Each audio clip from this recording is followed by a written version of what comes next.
दोस्तों, आपका जितने भी एग्ज़ाम होने थे पिछले साल ही निपट गए। यानी कि तो होने थे।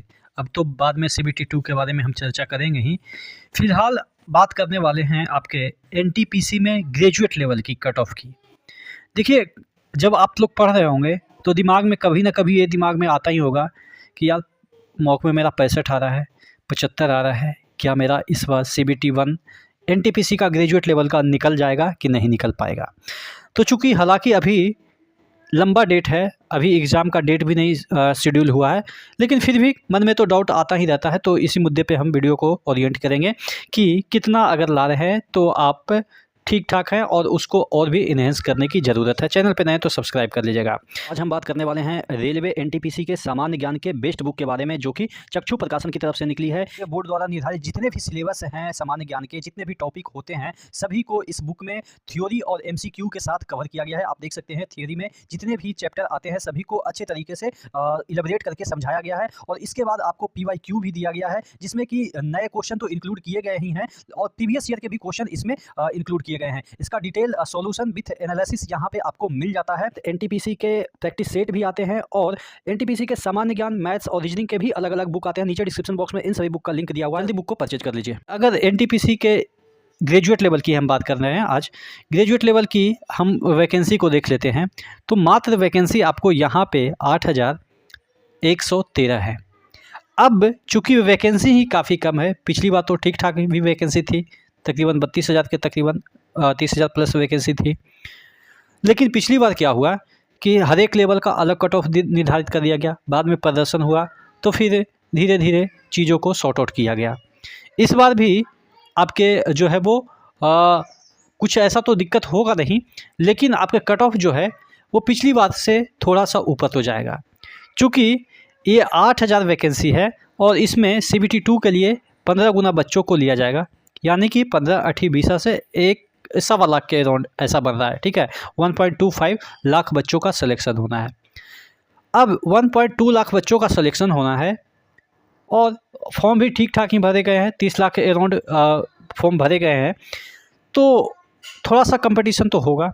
तो कितना तक अगर आप ला रहे हैं तो सेफ अपने को महसूस कर सकते हैं। देखिए, कितना तक लाने के लिए आप इसके जो एग्ज़ाम पैटर्न है उसको समझने की सबसे पहले ज़रूरत है। मैथमेटिक्स के 30 क्वेश्चन आ रहे हैं और रीजनिंग के 30 क्वेश्चन, 60 क्वेश्चन इन सभी चीज़ों का। लेकिन जनरल अवेयरनेस जो कि सबसे टफ सब्जेक्ट माना जाता है, उसके 40 क्वेश्चन। और चूँकि यहाँ पे साइंस का वेटेज उतना नहीं होता है तो जनरल अवेयरनेस और टफ हो जाता है। चूँकि साइंस में तो लिमिटेड क्वेश्चन बनते हैं ना, वही चीज़ें रिपीट, वही कंसेप्ट रिपीट। लेकिन जनरल अवेयरनेस में जो आपका क्वेश्चन का सागर है उसमें से पता नहीं चलता कि कहाँ से क्वेश्चन पूछ दिया जाएगा। और अगर हम बात करें कि करंट अफेयर्स की, तो कभी 22 का भी पूछ दिया जाता है, 25 चल रहा है ना, 22 का भी पूछ देगा। जैसे जैसे एग्ज़ाम बढ़ेगा वो 20 का भी पूछ देगा, 18 का भी पूछ देगा। तो करंट अफेयर्स और हिस्ट्री लगभग एक ही जैसा हो जाता है। ठीक है, इस वजह से यहाँ पे नंबर अच्छा गेन नहीं हो पाता है। 60 में जो टैलेंटेड होंगे वो 48-45 तक ठीक ठाक, 50 तक निपट जाते हैं। तो अगर यहाँ से हम बात करें एवरेज स्टूडेंट के सिलेक्शन की, तो 45 यहाँ से आप उठा लेते हैं और यहाँ से आप 25 तो काफ़ी हो जाएगा, वो तो एक्स्ट्रा हो जाता है, 15 के अराउंड, यानी कि 60 नंबर। ठीक है, 60 नंबर तक अगर आप ला रहे हैं तो आप अपने आप को सीबीटी 1 के लिए ही सिक्योर मान सकते हैं। ये तब मैं डेटा बता रहा हूँ जब आपका एवरेज पेपर आएगा। जब टफ पेपर आएगा तो आप 55 में भी सिलेक्शन ले लेंगे, इजी आएगा तो 62 तक भी जा सकता है आपका कट ऑफ। ये जेन्युइन डेटा मैं बता रहा हूँ।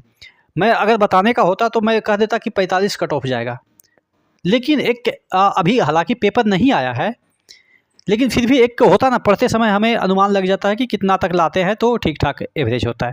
आप मॉक टेस्ट में कम से कम ट्राई कीजिए कि 60 प्लस ही रखें। कोई भी कैटेगरी की अभी बात नहीं कर रहे हैं, चूँकि कैटेगरी तो बाद की मैटर है। अभी फ़िलहाल हम सभी को जनरल कंसीडर करके, चूँकि कोई भी मॉक टेस्ट लगाता तो ये नहीं सोचता कि हम ये एससी में है, हम एसटी में है, ओबीसी में है, ईडब्ल्यूएस में है, कोई नहीं सोचता है। वो हमेशा अपने आप को जो जनरल है उस स्कोर से कंपेयर करता है। तो मैं वही बता रहा हूँ कि कम से कम तो आपको 60 प्लस CBT 1 में ही लाना पड़ेगा, और CBT 2 के लिए तो चलो हम बाद में डिस्कस करेंगे, 70 से नीचे तो कभी काम बन नहीं सकता है। तो 60 एवं आप ट्राई रखिए कि आपका बने, चूँकि 60 भी अच्छा खासा स्कोर बन जाएगा, चूँकि यहाँ पे 10 जो आपके यहाँ पे जनरल अवेयरनेस है वो 40 नंबर के हैं, और इसमें जीके का भर भर के क्वेश्चन पूछा जाना और अनर्गल क्वेश्चन पूछा जाना, जिससे कि आपका जो नंबर है वो ऑब्वियस है कम जाता है। आप क्या सोचते हैं नीचे कमेंट बॉक्स में कमेंट करके जरूर बताइएगा। नेक्स्ट वीडियो मिलते हैं, तब तक के लिए जय हिंद।